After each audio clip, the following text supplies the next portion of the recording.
Welcome to TheKillFile, your favorite true crime podcast. I'm your host, Brittany Spears. Each week, we will explore the dark corners of true crime, unsolved mysteries, and murder. Join me as we uncover secrets, investigate evidence, and dive into the chilling details of some of the most fascinating cases. Get ready for a journey into the dark unknown because, in TheKillFile, nothing stays buried forever. Hello there, and welcome to episode 68 of TheKillFile. I'm so glad that you guys are back for another story. Before we jump into today's case, a few quick reminders.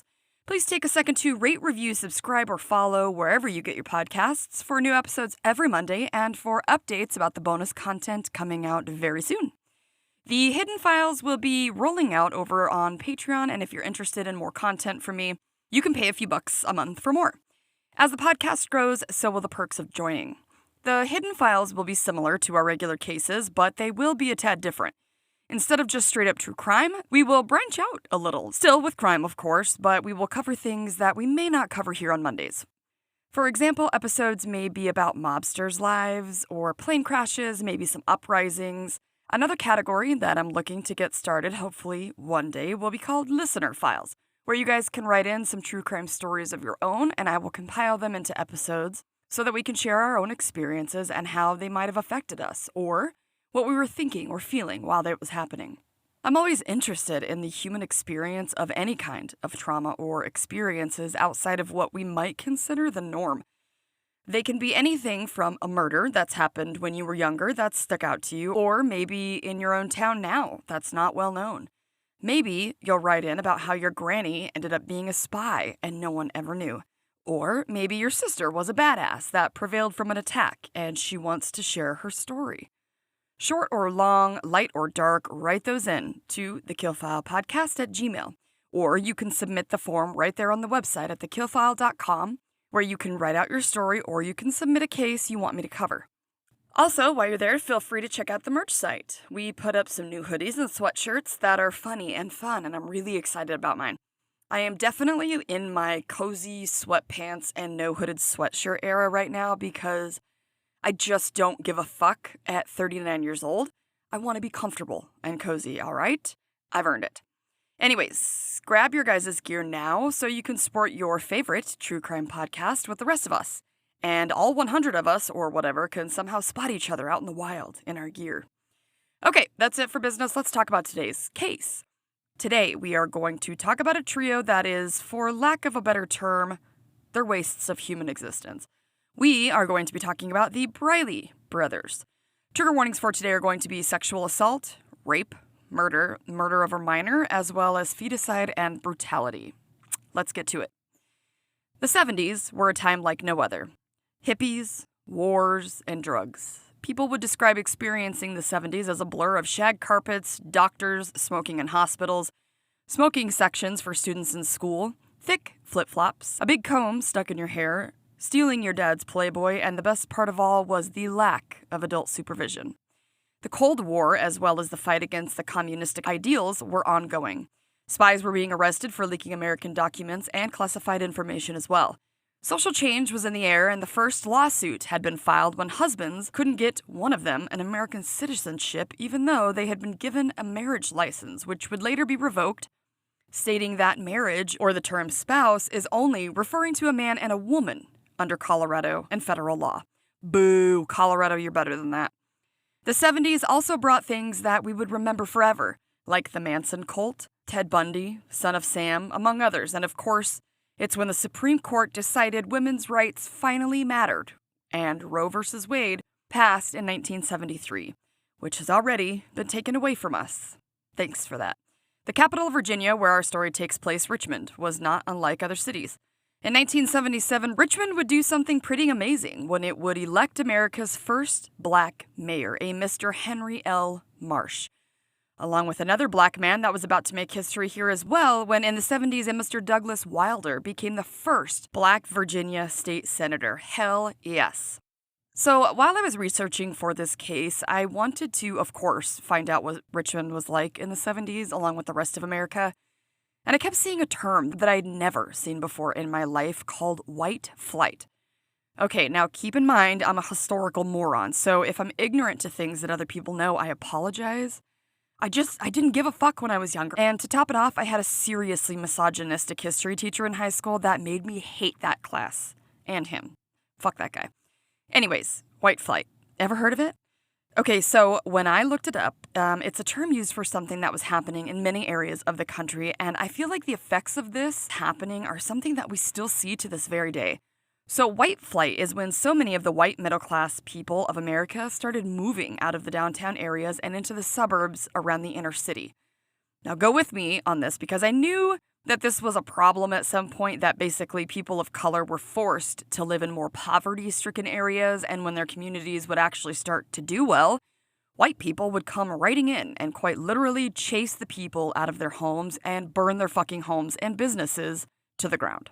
It's sickening. These poor people. And did we learn about this shit in high school? Hell no. It was whitewashed, especially where I lived in Colorado, and I had no idea most of my life how bad it was for other people out there. So I've known that many cities may have an uneven population of specific ethnicities or races that might live in the inner cities, but I had no idea that there was like a huge movement of people who moved and basically kind of forced people who were not white to remain in the inner city areas because how dare a black family live in the suburbs like the decent human beings they were, right? Nope. Us white people couldn't dare to let black people succeed. How dare us not have control over anyone else and be the minority of succession regardless of their skin color. Jesus fuck, we were so messed up, and some people still are. All of a sudden, when I was researching this stuff and reading it, it clicked with me like, okay, I know back in the day, black people couldn't even move into certain neighborhoods, and if all white people left the downtown area and moved, and the black people weren't really allowed to, then it's really just a big part of the racial problems we see every day in this country. Sure, it's getting better hopefully, but what in the fuck? What a head start white people had, huh? Okay, back to Richmond. So our story takes place in the capital of Virginia, where 4 brothers were born into a family, starting with the oldest, born in 1952 on July 7th, Edward Briley. Next was 1954 on March 26th, and this was Linwood Earl Briley. Son number 3, born to parents James and Bertha Briley, was James Briley, born June 6, 1956. And finally, the youngest brother was born Anthony Briley, February 17, 1958. Throughout my research, it was pretty clear that there wasn't much known about these kids growing up, maybe because their life was rather uneventful and seemingly quite normal. One thing of note is that the eldest brother, Edward, would move away from the family at the end of his 8th grade year, where he would live with 2 of his aunts and cousins in North Carolina, but I was unable to find a reason as to why. His obituary simply said his mother gave him permission, as long as his aunts said it was all right, and it was. So this story revolves around the remaining 3 brothers who stayed with their parents in Richmond. The 3 brothers were known to have been helpful around the neighborhood with lawn care and car repairs when needed. The family was living in the Highland Park neighborhood, which was talked about in an episode of Born to Kill about the Briley brothers. It was said that the neighborhood was pretty middle class, not rich, not poor, and the houses were all lined up in a pretty row in the neighborhood. James Sr. and Bertha were said to have been good people, friendly people, and no one would have guessed that these 3 boys would have came from a quite normal family the way that they did. Something that could have pointed to the fact that they may not have been the most upstanding citizens in the world was the fact that the boys were seen as bullies to other children. I wish more parents now cared enough to make sure that their children have empathy and grow up to not be a fucking bully. I know that none of our children are perfect, and I guarantee they all bully at one time or another, whether it be like a younger sibling or just maybe another situation that isn't their best moment. But when it's part of who you are or part of your fucking personality, that's when it's a whole other monster. One thing that was known about the brothers when they were growing up is that they seemed to love exotic pets, which was a weird tidbit that stuck out, but it was talked about in many sources that these kids had a boa constrictor growing up, as well as tarantulas and piranhas too. One of the forensic psychologists on the episode of Born to Kill's name was Dr. Kathleen Ramsland, and she would say about the boys that they really liked to watch their exotic pets eat the mice that they would bring them, and they liked to watch their feedings, which I didn't think was really weird. All sorts of people would watch a mouse get eaten by a snake. Personally, I would probably not be able to because it's sad, but like many people think, it's just nature, so in itself, I didn't really find that disturbing. The first murder that would come from the trio of brothers was said to have possibly been the catalyst for the rest of their crime spree that would take place later on. Because there was no discernible abuse, neglect, or anything else to point to for the boys in their childhood home, some experts believe it was this singular incident that caused a domino effect. When Linwood was 16 years old, he would commit his very first killing. A neighbor lady named Orlean Christian, who was just 57 years old, was outside doing her laundry, hanging it on the clothesline in the backyard, when she would suddenly drop dead. When the death of Orlean was first looked at, it was thought to have been natural causes that had killed her because she had a heart problem and she had just buried her husband not long ago. Because of her health conditions and grief, it was assumed she had died of natural causes until something was caught. When the funeral home gave Orlean's family back the robe that she had been wearing the day she died, her family noticed a small hole that was seemingly bloody in the armpit of the robe towards the back. Upon a second look, the medical examiner would notice a bullet wound in Orlean's body, in her armpit. This is when the authorities would be notified. When I first read this, I was just in shock of all the places that someone could be shot. The armpit is something that I would not expect, and it's scary to think that it was almost missed. Of course, this was back in the day, but still. The authorities went to the scene of the crime, now looking for clues or evidence. What one officer or team of officers did to figure out the crime was described as ingenious. At the scene, an officer took a wooden board and drilled a hole into it in the direction the bullet hit Orlean. They then took it to the scene and moved it around until the picture came into view of where the bullet must have come from, the Briley house. After searching the Briley home, the rifle that had been used to kill Orlean was found. Linwood, just 16 at the time, would then confess to killing his neighbor, and this is when he would say, quote, "I heard she had heart problems. She would have died soon anyways," end quote. He didn't seem to give two shits that he had just ended this woman's life. Linwood was then sentenced to just 1 year in a reform school because of his age, which shocked the shit out of me. 1 year? He was 16, not like 10. That kid clearly needed more than a year to figure his shit out. Linwood was said by now to have a horrible attitude, seemingly no regard for human life, and one source would wonder if Orlean was just some kind of sick target practice for the teen. It was thought that there was a possibility that this was the single thing that would launch the lifestyle of the three brothers. Dr. Ramslin had wondered if Linwood would hold himself in a higher light after this incident, almost as a flex, that he had killed someone and maybe showing that he didn't give two shits about it. Maybe him modeling this type of behavior for his younger brothers helped them move towards a lifestyle in which no one would want for their children. It was said that Linwood's younger brother James would quickly follow in his big brother's footsteps by also being sentenced to a year in reform school. James had apparently taken a shot at a police officer that had been in pursuit of him after he had robbed a store. The officer was named James Cecil Glunt, and Officer Glunt was chasing James, and after James had taken his shot, Officer Glunt shot back and hit him. Something that was pointed out in several sources was the fact that the boys' father slept in his room each night with a padlock on his door. It was known that he did not approve of his son's actions by any means, but it's a very different thing to maybe be afraid in your own home of what your children might do. Authorities on the case would point out that many parents, even of children who end up like this, they don't normally feel a sense of personal threat by their own children. So what does that tell you about these boys and how they were acting in their own household?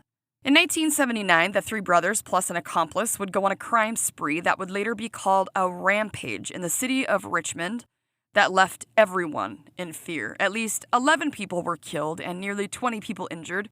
Among the countless robbed and brutalized would be on the trail this quote-unquote gang would leave behind. The first attempted murder came on March 12, 1979, when Linwood would knock on the door of a couple's home. When the door of William and Virginia Butcher's home was opened, Linwood said that his car had broken down and he asked the couple if he could use their telephone.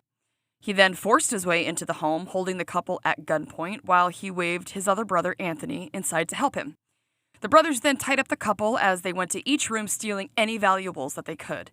They then proceeded to pour kerosene inside each room, and as the pair of brothers left the house, they threw what was said to be a match on top of the kerosene. I thought that only worked in the movies. Linwood and Anthony made it out of the house with items like a TV, jewelry, and one source said a CB radio. Such useless shit compared to human life. William was able to somehow get himself free, go to the kitchen and grab a knife and free his wife as well. The couple was said to have escaped just in time as their house had burned down. On March 21st, so just 9 days after the robbery of the butchers, a man named Michael McDuffie was in his home when the brothers would come in and attack him. Michael was said to be a vending machine serviceman who was just 20 years old when he was sadly assaulted, robbed, and then murdered. The brothers were said to have left Michael in his car. Just a few days later, on March 31st, 1979, Linwood shot and killed a 28-year-old man, Edric Alvin Clark, at his house during a dispute that circled around drugs. This incident would involve the accomplice that we will talk more later about named Duncan Meekins. April 9th, 1979, the brothers would follow an elderly woman who was 76 home.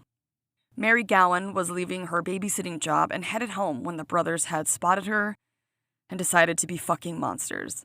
They abducted the poor woman, gaining entry into her home as well. They then took turns raping Mary before shooting her in the head and robbing her. The brothers were able to leave with valuables from her home.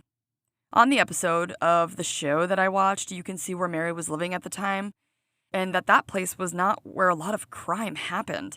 I can't imagine how scary it would be after something like that, living so close to where someone was brutally raped and murdered. I couldn't find hardly any information on these victims, although I tried very hard. The story seemed to revolve around the brothers, and as much as I hate that, it's still important to tell for the victims' sake and their memory. A 17-year-old boy named Christopher Phillips was lingering around Linwood's car on the 4th of July that year, which would turn out to be a fatal mistake. The brothers had the thought that Chris might be casing the car and maybe had intentions of stealing it, so they surrounded the boy. Chris was then dragged into the backyard, and while he was screaming, Linwood would drop a cinder block on the poor boy's head, killing him. Oh, it's awful. It's so freaking awful. To say that Linwood was the leader of the brothers would be an understatement. In fact, sources would say that Linwood may have been destined to be a serial killer his whole life. He had that psychopathic tendency type of personality, both cold and calculated. Linwood would in fact be described as a deviant, and he was seemingly intelligent. James, on the other hand, was said to, although may not have been quite as intelligent as his brother, he was full of arrogance. The younger two brothers, James and Anthony, seemed to be followers in the trio. Another murder to follow poor Christopher's was a local DJ named Johnny G. Gallagher, who had vanished one night outside of a nightclub or bar. Johnny G was said to have been performing on September 14th in a place where smoking was obviously allowed, and when he was able to get a break, he took it outside with fresh air because Johnny G was not a smoker. On the episode that I watched about this case, there were now adults, a brother and sister who were seemingly deeply affected by the loss of their family friend. Johnny G was like an uncle to them when they were kids, who also remembered him fondly. When Johnny G had stepped out for fresh air, the DJ never made it back inside. He was gone. Eventually, as he was searched for, his car would be found the next morning on Mayo Island off of the James River. The car was immediately searched to make sure that Johnny G wasn't in his trunk, but there was no sign of the DJ. It was noted that the CB radio along with the antenna were taken from the car. It would be close to a week when poor Johnny G would be found in the James River. It turns out that Johnny G had been killed and thrown into the river, but had been caught up under some logs, which kept him underwater, and because of this, his body didn't surface right away. What they didn't know at the time was who did this and why. We now know that the Briley brothers were driving around all night that night just looking for a victim. The brothers were definitely opportunistic criminals with no rhyme or reason just because they wanted to and because they could. When Johnny G went outside to get fresh air from the smoky club, it was sadly the wrong place and the wrong time for the DJ. The brothers grabbed Johnny G and abducted him. They then put him in the trunk of his own car, took his keys, and drove the car to the abandoned paper mill and drove behind the mill towards the river. Then they carried the man to the river, shot him in the head, and threw him into the river. Richmond was living in fear with the string of murders and crimes happening in their city. Professor Louis Schlesinger, also a forensic psychologist on Born to Kill, would say that the brothers were extremely predatory, and often targeted both vulnerable people and who they may have thought of as weak. He would also speak to the fact that he personally felt the initial motive of the Briley brothers seemed to be plainly to cause harm and chaos, and that the robbery or the financial gain seemed to be secondary in their crimes. Because the brothers were not getting caught for their actions, they just kept going. Next, a private nurse, Mary Wilfong, who was 62 years old, was followed home by the Briley brothers, and this was on September 30th, 1979, so not long after Johnny G went missing. When the brothers made it inside of Mary's home, it would be Linwood who would take a baseball bat and beat Mary to death. Mary hadn't even made it inside of her home before Linwood had smashed her head in with a shocking act of violence and brutality before he joined the rest of the gang in ransacking her apartment before bolting.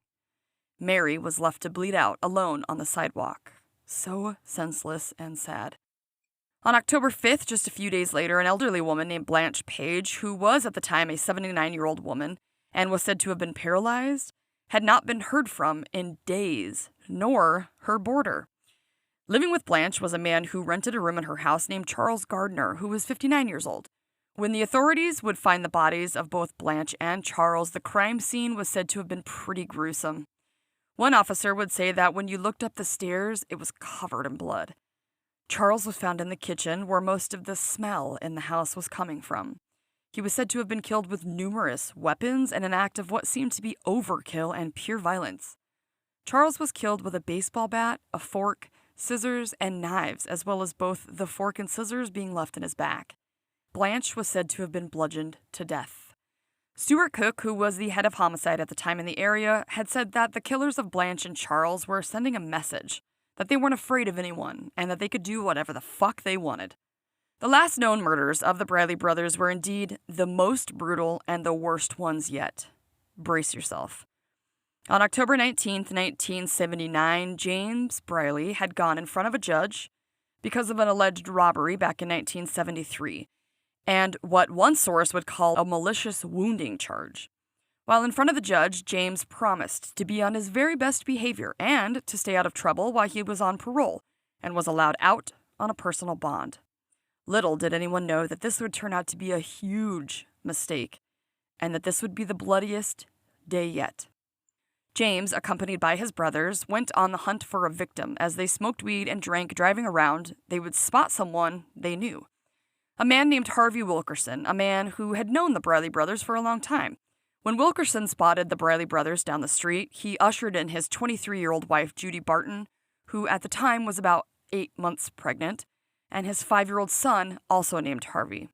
Unfortunately, the Briley brothers had seen this act of care for his family, and apparently they didn't like it.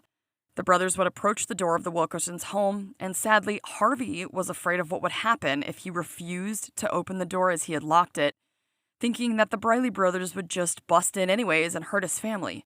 So he opened the door. Harvey and Judy were both subdued fairly quickly when they were gagged and tied up with duct tape. Linwood was said to have drugged and forced Judy into the kitchen where he would proceed to rape and sodomize her, which could be heard by her husband and son. In the court papers against James Briley, it would state him as being charged with the rape of Judy as well, so at least 2 of them had raped this poor woman. One source would also include Meekins on the assault and rape as well. Linwood would proceed to grab any valuables that he could before leaving the house while the others remained. Judy would be found to have been shot 4 times, and sadly both the husband and son were found with 1 gunshot in each of them as well. Sources said the gang would grab sheets to put over the victims after killing them, and this is when they told Meekins, who was 16 at the time, to quote-unquote get one. He would take the gun, and he shot Harvey Sr. in the head, killing him instantly. James was said to have been the one who had killed Judy.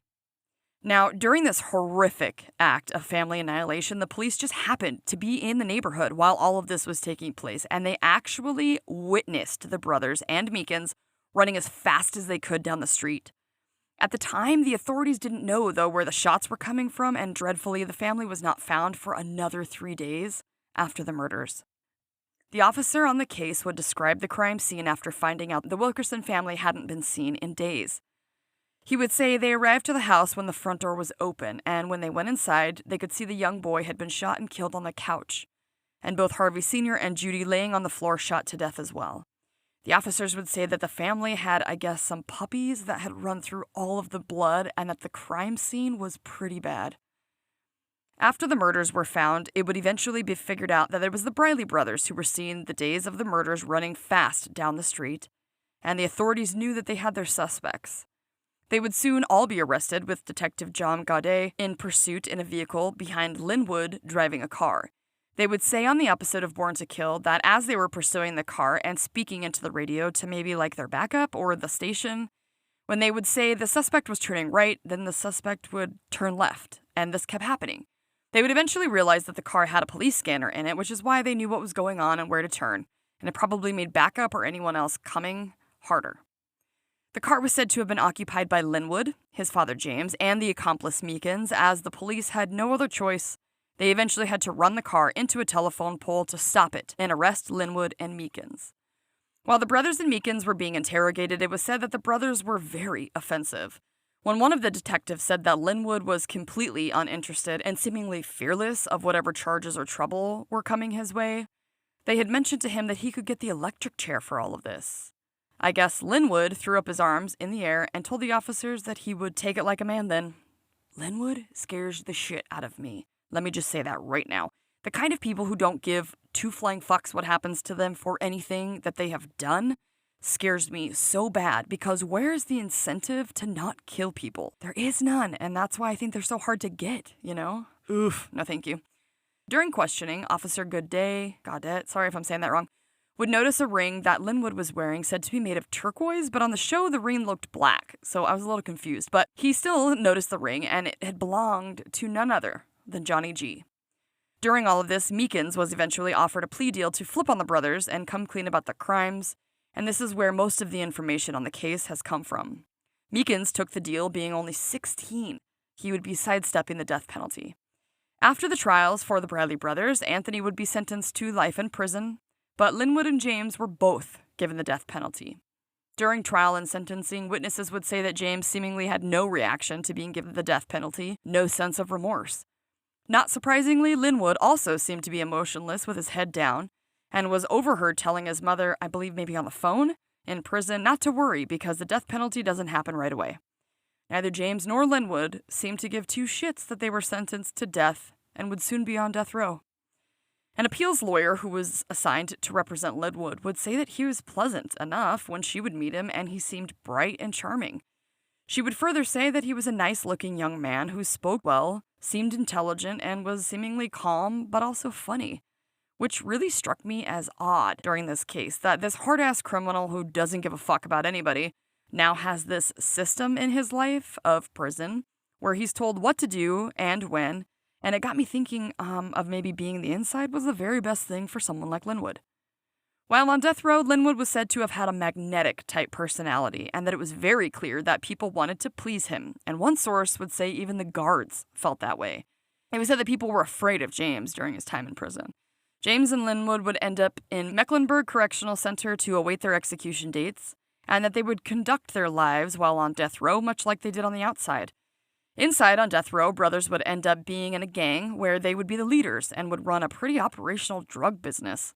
The guards would be the ones who brought the drugs in the prison, and the people on the inside would be the ones who sold it. Linwood and James would both make a profit from the drug business.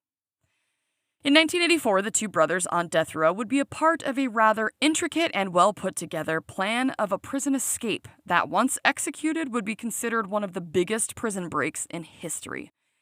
The prison that was holding the Briley brothers was considered to not only be a modern prison, as everything inside was controlled by a computer, but it was also one of the strongest maximum prisons in Virginia. There were extensive gates and fences staggered throughout so that it would be near impossible to break free, but break free they did. On May 31st, 1984, both Linwood and James would shave their long, shaggy beards and cut their longer hair to a more clean look for the two men.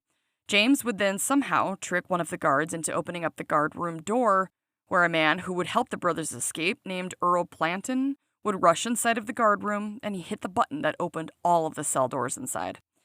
Guards were then overpowered and their uniforms taken, while the 6 men escaping had homemade knives, and they all subdued anyone who got in their way. There was said to be a moment where I guess the brothers had wanted to kill the guards that they had captured by setting them on fire, but a fellow inmate named Willie Lloyd Turner stopped them from doing that. Linwood also wanted to rape a female nurse that the escapees had been holding captive, but a cop killer named Wilbert Lee Evans stopped him from doing that as well. Dude, what does it say when a cop killer stops this man from raping a woman? Ugh. And rape is somehow still seen as a less than crime. Maybe because it's so common. What the fuck is this world? Linwood, James, and the other 4 men would then force one of the guards to call for what was said to be an emergency transport, saying that there was a homemade bomb inside of the prison, and this is when they would ask for a van. When the van arrived to the prison, the escapees had been able to garner riot gear so that they looked very official, and their identities couldn't be seen.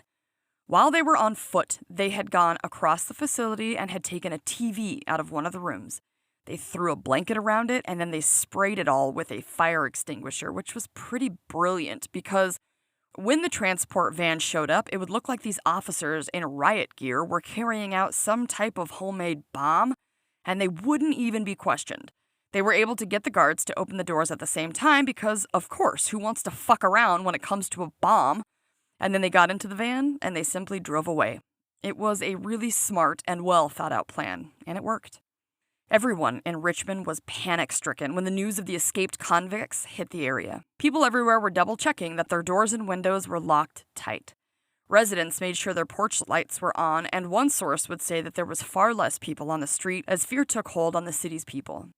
I can't imagine what that would be like. Not only are there 6 escaped convicts out of prison, but knowing that the Briley brothers were known to attack at random and were opportunistic, holy shit. People were said to have been afraid that the brothers may come seeking revenge for anyone who had a hand in putting them behind bars. People in Richmond were trying to protect themselves in case revenge attacks came next. Judges, along with any witnesses from the trial, were having officers posted up at their homes. One of the prosecutors on the case had said that he started carrying a weapon, stating that he was not going to be vulnerable while the brothers were still at large. Eventually, all 4 of the other accomplices would be caught, but not the Briley brothers. They were still on the loose. A wiretap would be placed at a family member's home of the Briley brothers, including an uncle that lived in Philadelphia. On June 19th, both the brothers would be found barbecuing chicken in an alleyway located in Philly. I guess they had been introducing themselves and making acquaintances with neighbors under 2 aliases, Slim and Lucky.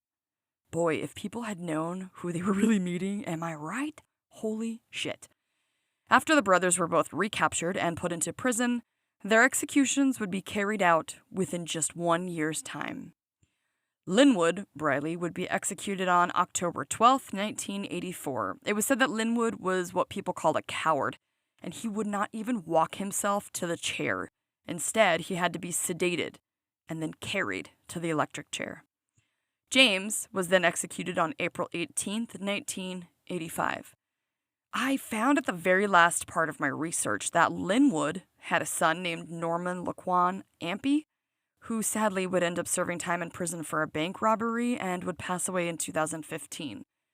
Another shocking revelation was that James left behind 3 daughters. I don't know why, but I was so shocked that these 2 had children, especially daughters. How do you have sweet little innocent daughters and then go on to rape and kill women and children? What the fuck? And that, my friends, is the story of the Briley brothers, Linwood, James, and Anthony, and the reign of terror they brought upon the unsuspecting city of Richmond, Virginia, in the late 70s.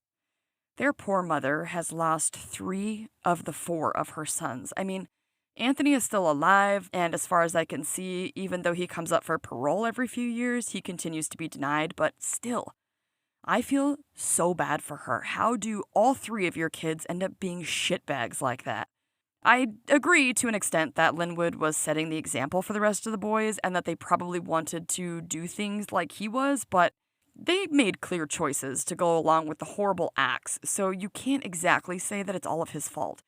These types of random act killers are so scary. Can you imagine living in Richmond during these 8 months or so?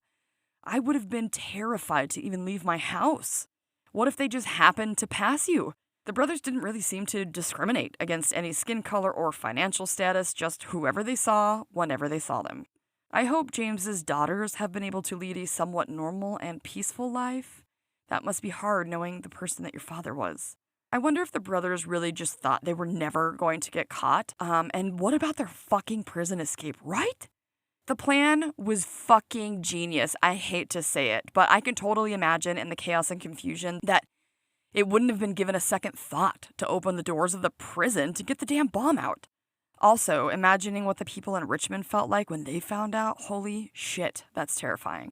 Especially if you were involved in the case at all.